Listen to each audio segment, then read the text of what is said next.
There may be no crime more heinous than sex trafficking or any form of sexual abuse, but those who investigate the crimes say it's the recovery that could be the most difficult for victims. MTN's Jack Ginsburg spoke with one survivor who is turning her traumatic experiences into positive ones for others. There were at least about 4 or 5 people that was assaulting me till the age of 19. Grace Monchala was born and raised in southern India to a protective religious family.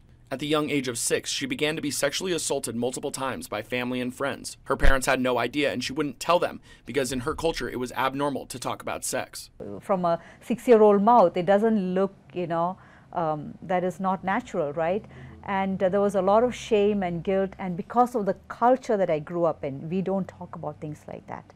Later, Grace met a man who she said showed her compassion, love, and a way to leave her dark past behind. At least that's what she thought.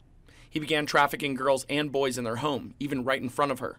But Monchala says she became numb to her surroundings until one day she knew she had to leave. He was at a point of wanting me to sell my womb and my body, where he would come and ask me again and again. And at that time I knew, okay, it's not safe anymore with him.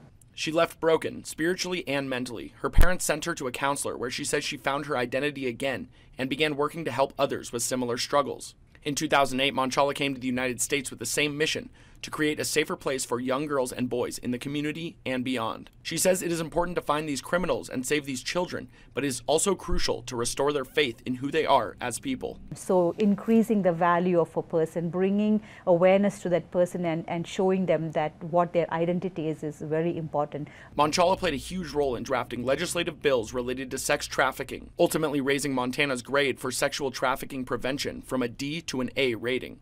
Monchala says there is still a lot of work to be done to fight for the abolition of human trafficking in Montana and around the world, but she is happy with the progress she has seen so far. Jack Ginsburg, MTN News, Kalispell. Grace will be holding a training seminar at Flathead High School next Monday starting at 5:30.